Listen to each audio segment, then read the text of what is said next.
Hey everyone, Greg here with Technically Speaking. Elecder sent us over one of their soundbar. Wait, Elecder? Elecder. Whatever. Elecder sent us over a soundbar and asked us to put up a review for it. So today we're going to be taking a look at the SB115 top bass soundbar. Now, full disclosure, right up front, trying to parse the tech specs on this thing from the Amazon webpage is a little difficult. It sort of seems like one of their PR people got a hold of the engineering document and just started throwing buzzwords everywhere that they could without really knowing what they mean. Confused by that?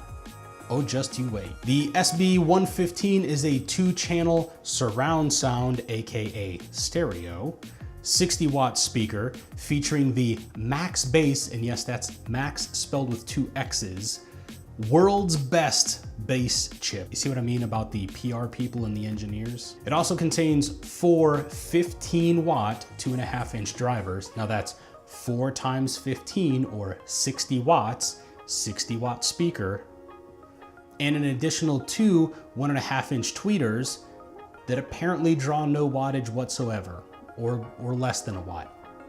I don't know.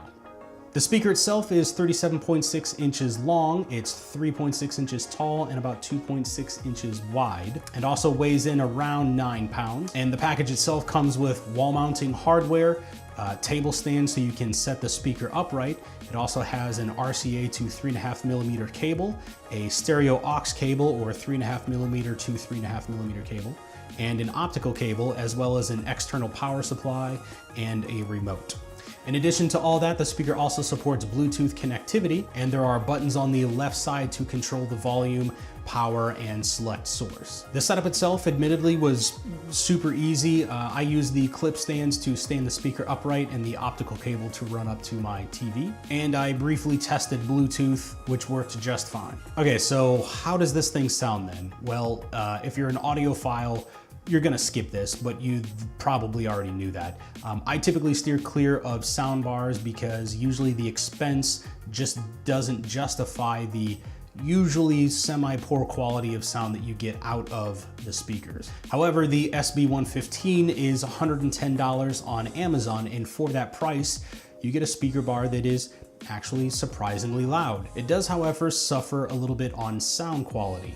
At high volumes, you will definitely get some distortion, and although the packaging says that it contains the world's best bass chip, the speakers included in the system don't really do that any justice. None of this should really be terribly surprising. After all, you're buying a cheap speaker, number one, and number two, the drivers that are included with it are only 2.5 inches. There's only so much bass that these things are going to be able to produce anyway, especially at this price point. Now, we talk a lot about how sound quality is this really subjective thing. So in my opinion, the highs and mids are pretty good.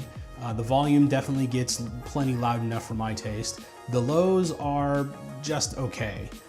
Clarity-wise, it's not too bad. It gets a little muddy depending on what you're watching, especially if there's a lot of sound happening on whatever you're watching, like an action movie or something along those lines. That aside, it's still better than the built-in speakers in my 55-inch LG LED TV. Now, controlling the soundbar is an exercise in frustration.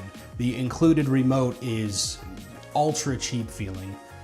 There's really no indicator on the speaker or on the remote control what volume level you're at or what source you have selected. So there's really no way of knowing exactly what the sweet spot is for sound levels. And the volume increments are so tiny that even as you're adjusting the volume on the controller, you might think that the remote itself isn't actually working. So if you're in the market for a soundbar that's not terribly expensive and still sounds pretty good, check out the Elecder SB115 top bass soundbar.